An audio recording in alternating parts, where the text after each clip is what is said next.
David, it is so wonderful and fantastic to be here with you. I admire your leadership in the UK and across the globe for the work that you do, and so many folks in this room are being inspired by you consistently. When you think about leadership in this movement for climate justice, how would you characterize it at this time?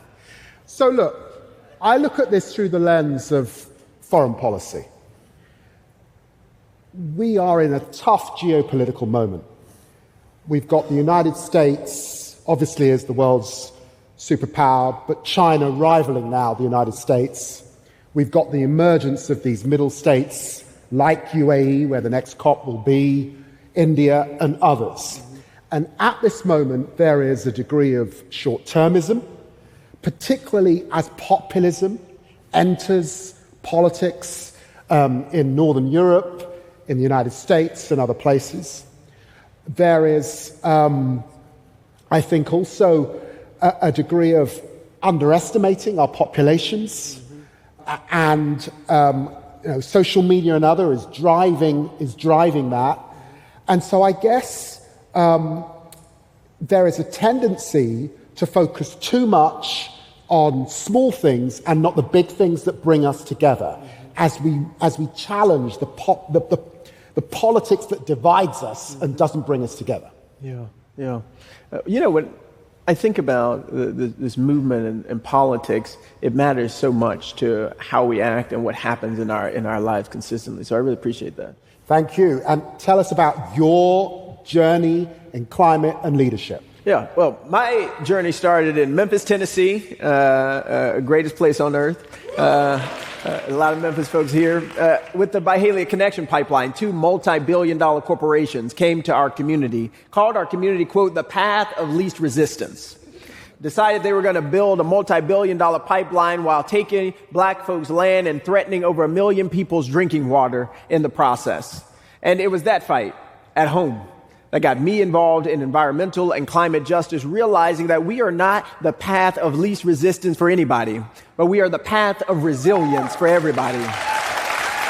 And it is our community's proximity, the folks like Clyde Robinson and Scotty Fitzgerald, who refused to sell their land, who refused to give in to corporations that were saying that they were less valuable because they didn't have titles behind their names. It was that community that really showed me that every environmental and climate justice fight is local, and it is based in principle and in the people who commit to justice.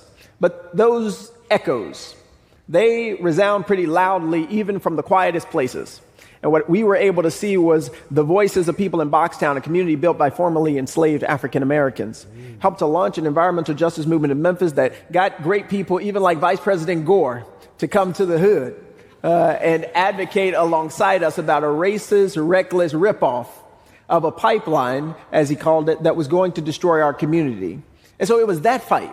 It was that fight that taught me about people power, taught me about the importance of proximity, and that when we fight, we can win. When we fight, we do win. And I think about that, and I think about that in this context of how do we continue to build this movement? Because you talk about racial justice and people silo it. You talk about environmental justice or climate justice and people silo it. But climate justice doesn't get as much attention as, say, police brutality or other things. Why do you think climate justice hasn't reached sort of that level yet? Well, look, I think that's the paradox.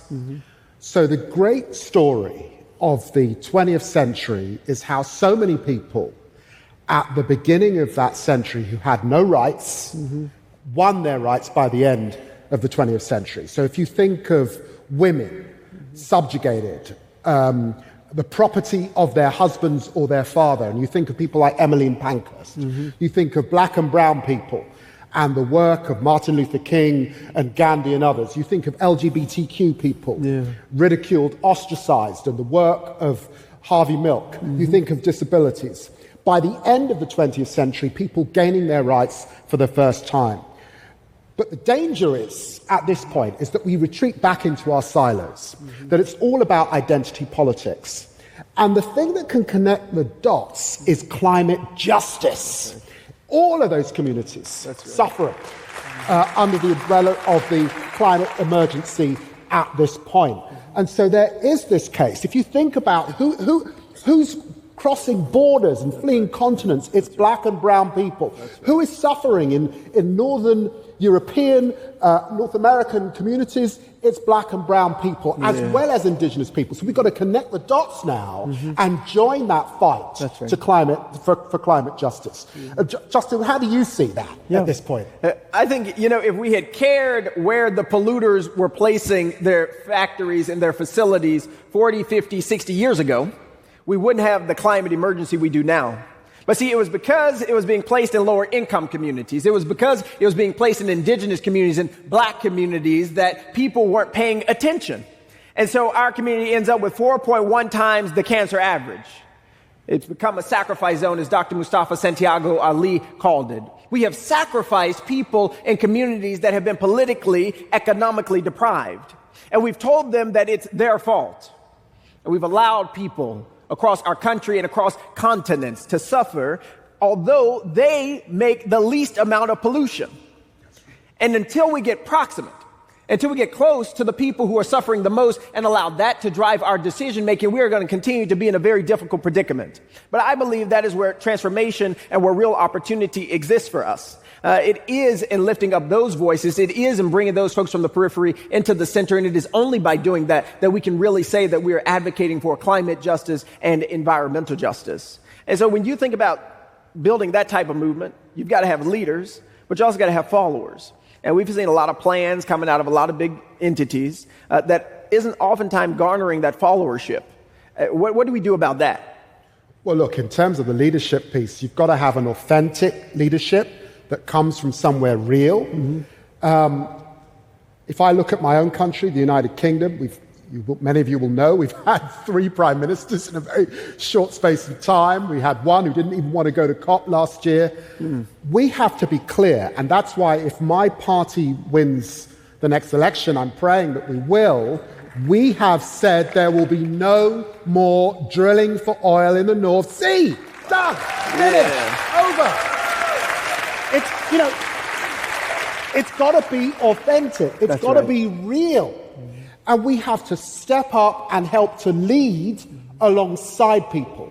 And that means that we in the United Kingdom have to get back to aid, development, climate, being out there in the world again. 0.7% of GDP of our money going towards helping the poorest in the world. We are committed to that as soon as the fiscal climate allows us to be. That's the kind of leadership we now need. Now, look, a lot of people, a lot of young people are following your inspiration. So what do you think? Yeah, I mean, the first follower, y'all seen that, is an underrated form of leadership. I think that was a good TED Talk. The first followers are the people who help to build movements. It's the folks who really show up and who speak up and advocate and show others how to follow. I'm fortunate to be in the position that I am, but I am not here in and of myself. It's because there's a movement of people, a groundswell of an intergenerational, multiracial, multi-socioeconomic, multi-ethnic, multi-sexual orientation movement of people who are advocating for justice, and that is what is required. It isn't that we have silos, it's that we build a movement big enough for everybody. Everybody in this room, everybody outside this room, everybody that wants to be in this room, everybody that can't be in this room. That is how we build, and that is how we grow, and that is how we develop. And we're seeing that in so many great places in this country, but also around the globe. And so, Dave, talk a little bit about that. There's a lot going on that I see. I'm excited by what is coming from the fringe into the center. So you start with Amerindian people asking for their rights, saying, please don't cut down our forests. You then get this momentum towards ecocide, which can be as big as the UN coming together to declare genocide wrong at the end of the Second World War. Now we see small island states picking up that issue, countries like France. And yes, we in the opposition, if we form a government, we want an ecocide law to make sure that people can't cut down our rainforests. You've now got these initiatives like Bridgetown and Mia Mottley leading that force in Barbados saying, yes, we have to change global finance. It's time for the big boys to get real about the money that people need in smaller economies and less developed economies. And then in the country that my parents are from, Guyana, This is a country that has not cut down its rainforests, must not cut down its rainforests. It's hugely important there in the Amazon basin. And we have to support those indigenous people at a time when the country has discovered oil. And I'm seeing initiatives there on the ground every single day of the week. And I have my own conservation centre, Sophia Point. So right around the world, things are happening. Yes, we must have outrage, but we must have optimism as well, it seems to me. That's right. Now, I turn to you. Yeah. Here in the United States, big global superpower, we've got Joe Biden. Things have accelerated. What do you see from where you're sitting? Yeah, I mean, I applaud the Biden administration on so much, and there's more that we can do. As the United States of America, with the amount of resources, power, the access that we have, we can help to be more of a leader in solving the climate crisis and declaring a climate emergency. We've seen some progress. The Inflation Reduction Act put $40 billion dedicated toward environmental justice in particular. The Justice 40 initiative dedicated 40% of federal resources to going to underserved communities that have been left out of a lot of money for a long period of time. We're seeing some progress, but then we get a debt ceiling reduction deal that says the Mountain Valley Pipeline can be expedited because the senator wants that. And so while we have so much hope in legislation, the reality is it can't stop there. It's the organizers like Dr. Crystal Cavalier and Jason Keck of the Occaneechi tribe in North Carolina who continue to resist and who continue to organize, because the institutions do not change in and of themselves. It is what's happening outside of them. It's the people who organize and who mobilize and who activate. And that is what inspires me and motivates me so much about the environmental and climate justice movement in this country. They're going to get us off this stage pretty soon, David. But as you look at the leaders of the present and the leaders of the future, what advice do you have? What recommendation do you have for how we chart a climate just future? Find the common ground. There are people beyond this room, beyond this movement, who aren't with the page just yet. So find the common ground. We need less bad faith in politics and more good faith in politics. And hold these two things. So much that is good starts on the margins. Yeah. It starts with rebellion. It starts with campaign. It starts with civil disobedience. But this is also a moment where the climate emergency is moving into the mainstream. And that is exciting. It's the corner of our economy. It's the corner of our security. It's the corner of our prosperity. So you've got to hold both at the same time. That is what leadership requires. Yeah. Let's end with you. Come on. Add to that. Well, I think we need a courageous moral imagination. We know of the world that is possible, that is not yet. We have the vision where everybody has clean water and clean soil and clean water to drink. And we have to put our God hands and our God feet and our God heart into this movement. The resistance will always remain, but so will the persistence of the people who are in this room. And that is what gives me the most courage and the most hope, not just for ourselves, but for the generations of people we will not know that will live into that vision that we create together. And I'm so glad to be a part of that movement with you and with you, David. I love you.